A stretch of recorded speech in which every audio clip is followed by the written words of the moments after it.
নমস্কার বন্ধুরা, আমার আজকের রেসিপি ডিম ভাপা, তবে একটু অন্যরকম ভাবে। আজকের এই রেসিপি যদি আপনাদের ভালো লাগে অবশ্যই লাইক শেয়ার করবেন, যারা নতুন দেখছেন সাবস্ক্রাইব করে নেবেন। এখানে আমি 4টে ডিম প্রথমে সেদ্ধ করে নিয়েছি, ফুল বয়েল সেদ্ধ করেছি। ডিমগুলোকে খোসাটা ছাড়িয়ে নেব।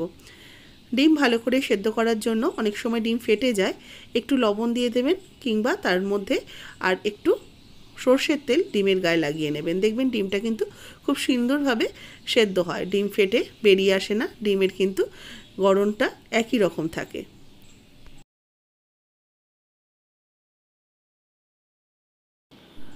ডিমের খোসাগুলো ছাড়িয়ে নিচ্ছি, সবকটা ডিমেরই খোসা একই রকমভাবে ছাড়িয়ে নেব। ডিমের খোসা ছাড়িয়ে নেওয়ার পর ডিমগুলোকে একটু কাট দিয়ে নেব। প্রত্যেকটা ডিমের গায়ে আমি একটা করে ছুরি দিয়ে কাট দিয়ে নিচ্ছি, যাতে ডিমের মধ্যে সুন্দরভাবে মশলাগুলো ঢুকে যায়।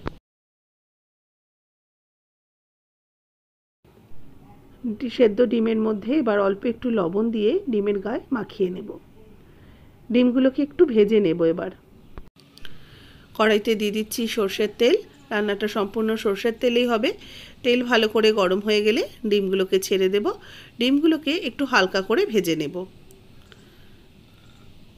আমি 4টে ডিমের করছি, 4টে ডিমকে ভালো করে একটু হালকা করে ভেজে নেব। ওই 4টে ডিমেরই আমি ভাপা তৈরি করব। ডিমগুলোকে একটু হালকা করে ভেজে নিয়ে তুলে রাখবো, তবে এর মধ্যে কিন্তু কোনো রকম হলুদ গুঁড়ো বা লঙ্কার গুঁড়ো ব্যবহার করব না। একটু হালকা ভাজার দাগ আসবে ততক্ষণ আমি এগুলোকে ভেজে নিচ্ছি।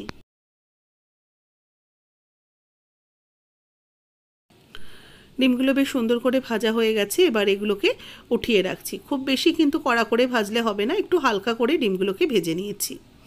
হালকা গায়ে একটা বাদামি রং আসলেই হয়ে যাবে। ডিমগুলোকে তুলে রেখে দেব। এবার একটা বাটির মধ্যে আমি 2 চামচ নিয়ে নেব হলুদ সর্ষে, আর নেব 2 চামচ কালো সর্ষে, নেব 1 চামচের মতো পোস্ত,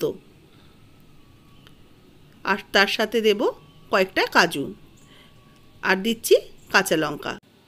এবার একটু জল দিয়ে দেবো। এটা জল দিয়ে কিছুক্ষণ ভিজিয়ে রেখে দেবো। মিনিট 2-3 ভিজিয়ে রাখলে তাহলে কী হবে, কাজু পোস্ত এগুলো ভালো মতো ভিজে গেলে পেস্টটা খুব ভালো করে হবে। কিছুক্ষণ ভিজিয়ে রাখার পর একটা মিক্সিং জারের মধ্যে দিয়ে এর মধ্যে একটু লবণ দিয়ে এটাকে পেস্ট করে নেব। এবার বেটে রাখা এই পেস্টটা একটা টিফিন বক্সের মধ্যে নিয়ে নিলাম।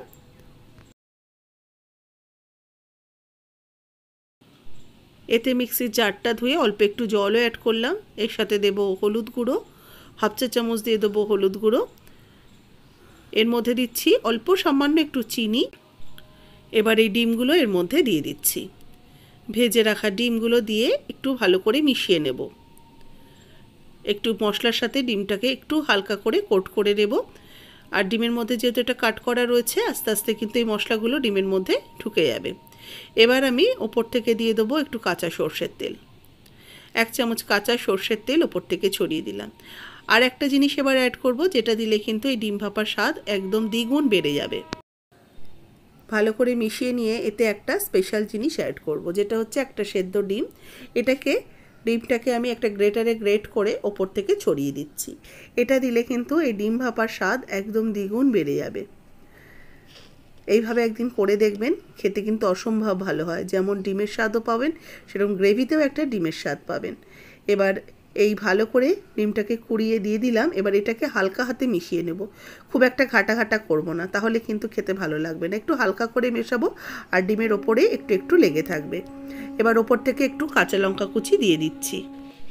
নিজেদের স্বাদ অনুযায়ী ঝালটা অ্যাড করবেন। তারপরে টিফিন বক্সের ঢাকাটা আটকে দিলাম। কড়াইতে এবার অল্প একটু জল দিয়ে এটাকে ভাপে বসিয়ে দেবো।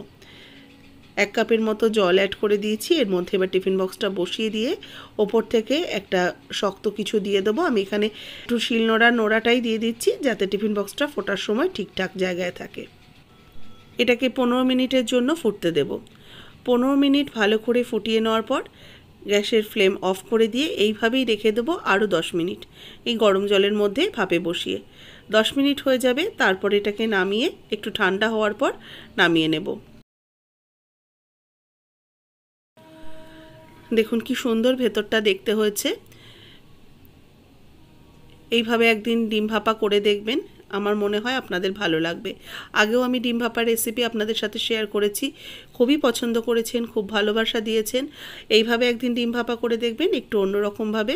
রেসিপি ভালো লাগলে অবশ্যই লাইক শেয়ার করবেন, যারা নতুন দেখছেন সাবস্ক্রাইব করবেন, এবং যারা ফেসবুক পেজ থেকে দেখছেন পেজটাকে অবশ্যই ফলো করবেন, রেসিপিটাতে একটা লাইক দেবেন। আর আজকের রেসিপি আপনাদের কেমন লাগলো সেটা কিন্তু অবশ্যই করে কমেন্টস বক্সে জানাতে ভুলবেন না। আপনাদের মূল্যবান কমেন্টসগুলো কিন্তু আমাদের অনেক উৎসাহিত করে নতুন নতুন রেসিপি দেওয়ার জন্য। আর যারা এখনও আমার চ্যানেলকে সাবস্ক্রাইব করেননি অথচ প্রথম দেখছেন, ফলো করছেন, রেসিপিটাতে একটা লাইক দেবেন আর অবশ্যই করে আমার চ্যানেলটাকে সাবস্ক্রাইব করে নেবেন নতুন নতুন রেসিপি পাওয়ার জন্য।